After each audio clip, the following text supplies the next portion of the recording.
I want to know my own body the same way cisgendered boys know theirs. I want to learn about my bodily autonomy the same way cisgendered boys know theirs. I want to live my life without being stigmatized because of my body. Why can't I? In schools, we are taught in-depth information on the penis, all of its functions, yet it doesn't seem to be the same with vulvas. In fact, I learned the word vulva a few years later through books on sexual health and education, and boy was I puzzled. You know, when I began reading those books, I was so intrigued, though the part that kept me hooked was the fact that I had learned none of this information in school. I still remember one of my first sex ed classes. We were talking about the menstrual cycle, and my male teacher told all of us that periods lasted anywhere between 2 to 3 days. All the boys groaned in disgust, and all the girls just laughed, knowing our teacher was wrong, knowing that some of our periods lasted way longer than that. But this was our education. We live in a world where teachers know more about how to put on a condom than the vulva itself, and where stigma arises as a result of this. We live in a world where our sex education is neglected, and where I learn more from the horror stories of, I forgot to cover my drink at a party, than I do my own school. But we can change this for future generations. We can give them the knowledge we need and protect them from the terrors of the unknown. In this case, the unknown is our bodies. We can do all of this through sex education, making sure our teachers are as educated as we need to be. This will not only protect future generations and ourselves, but minimize the unjust systems that have been put in place and encouraged as a result of poor sexual education. Because sexual education isn't all about sex. It's about the ways in which our bodies function, as well as how they're treated. Now, I understand that hearing what I'm about to say may make you a bit uncomfortable. Though I encourage you to ask yourselves why. I urge you to ask yourselves why sex makes you uncomfortable. I want you to ask yourselves why anatomy makes you uncomfortable. There are many societal issues connecting to why we don't have proper sex education, yet all of them seem to have one thing at the root of it: fear. It's not uncommon or unlikely or unusual for parents or people in general to be afraid of sex education. They may fear it could cause youth to be more sexually active, more likely to have a teen pregnancy, more likely to get an STI, and so on. While these concerns are valid, research from the National Institute of Health and American College of Obstetricians and Gynecologists shows that these are in fact preventable through sex education. Sex ed prevents teen pregnancies by more than 3%, lessens the likelihood of having an STI, and it has also been proven that those who receive inadequate sex education have nearly the same likelihood to engage in sexual acts as their furtherly educated counterparts. Take the example of sex education in the Netherlands versus the United States. Dutch sex ed seems to be far more advanced than North America's, starting sex education at only 4 years old. Now, this doesn't mean that they're teaching these toddlers how to have sex. It means that they're teaching them the very basics that many adults like today. Things like appropriate touching and consent. The benefits? The majority of American teens said that they wish they had waited until they were older prior to having sex for the first time. Whereas most Dutch teens said that their first times were, quote, wanted, well-timed, and fun, states Professor Amy Shalla in an article published in 2010. That being said, I've heard many people raise the argument that sex ed should only have topics covering reproduction, and that we already have that. But do we actually? We're taught that in order to have a baby, a man will insert his penis into a woman's vagina. Though, is that a reality? No, not entirely. Same-sex couples may have to go through processes of adoption, surrogacy, and/or artificial insemination. The lack of these teachings is not only discriminatory to LGBTQ+ folks, it's also just wildly inaccurate, even for heterosexual people. My mere existence proves that there are more ways to reproduce than biological sex and penetrative sex of the penis and vagina. My mother had me on her own through sperm donation and artificial insemination, yet although this is the case, when I was younger, I still had people in my life question me for it. I've never had a biological father in my life.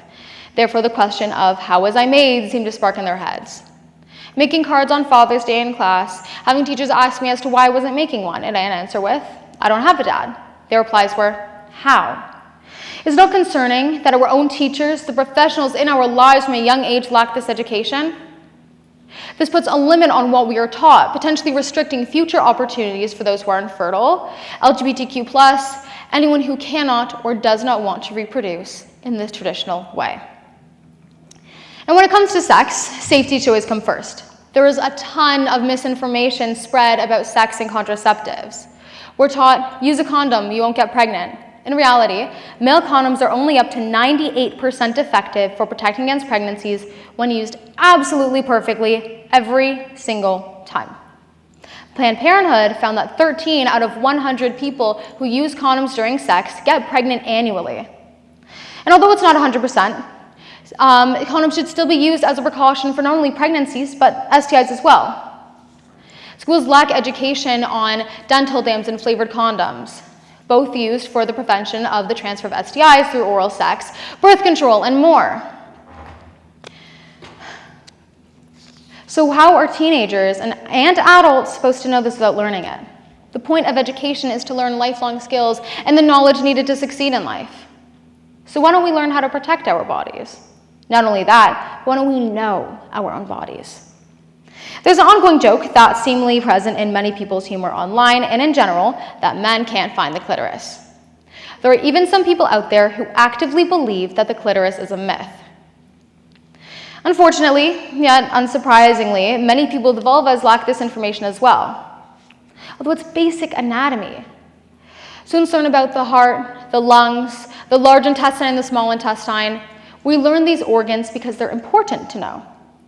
What if there's a medical condition affecting your appendix and you can't even recognize it because you don't know where your appendix even is or what it is? I feel as though that should be the same with genitalia. Infections are not an unfamiliar concept, therefore if you don't know your vulva, it is likely that you could contract ones that are extremely easy to develop, such as bacterial vaginosis, yeast infections, or trich. Lack of information causes many problems and infections in this region to go unnoticed because people don't know how to notice it. The National Institute of Health estimates that up to 75% of women have had a yeast infection in their lifetimes. Many of these cases may go untreated, causing further medical issues because people don't know how to notice them. Alongside this, there is so much shame and stigma surrounding vaginal health. A horrifically large example is any odor coming from the vagina. Many people think that the vagina should smell and taste like flowers, but let's think about that for a second. What is the vagina? It's an organ. Do we seriously expect an organ to smell amazing? No. That being said, yes, a vagina with health problems will smell differently than ones without. Though, at the root of it, why should we feel ashamed? We can't act like this is new. After all, women have been shamed for centuries for simply having sex and their so-called hygienic care that they do or don't engage in. Overall, we're taught not to speak about genitalia, especially vulvas. It's treated as a swear word. That being said, there is a huge misconception surrounding genital secretion that many people actually don't know about, but it seems to bleed into our legal system and rape cases. This misconception is that automatically a woman will produce genital secretion when turned on.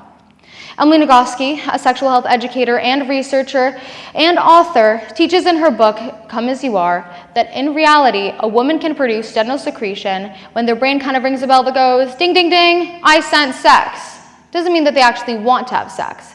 Just means that there is something sex-related that might be going on. Such strong myths can increase sexual violence, sadly. And for instance, the case People v. Austin in 2013, where a 14-year-old girl was sexually assaulted in the US and the defense counsel stated that the encounter was consensual due to her having an orgasm. Physical responses and proper consent have no correlation, yet it continues to be brought up in our society. It is not something, consent is your words, your wants, it is something that is communicated. It is not something given by a biological response that is not entirely correlated to your sexual arousal in the first place.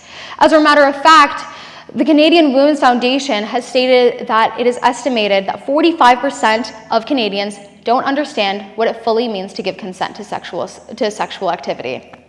That is less than half of the Canadian population.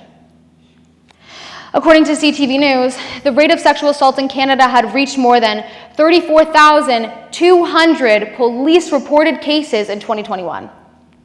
That's an 18% increase since 2020. That was the highest it had been since 1996, so why are we not learning this basic information that can prevent sexual assault for my generation and for future generations? The effects of the lack of sex education across North America are drastic. bleeds into our media, the legal system, the ways in which it affects our everyday lives. It increases misogyny in our everyday lives as well. It increases the shame we feel around sex and our health in itself. It is horrifying that something many fear more than anything is their own bodies. We don't have to be ashamed of ourselves. It's affected everything from our communication to upholding beauty standards and facing discrimination. We as a collective, we as those with voices can change this for the better. There are many ways we can do this. A few ways are advancing and modernizing our textbooks, training and educating our teachers. So I ask you all today, why don't I know my body? And more importantly, I ask, do you know yours?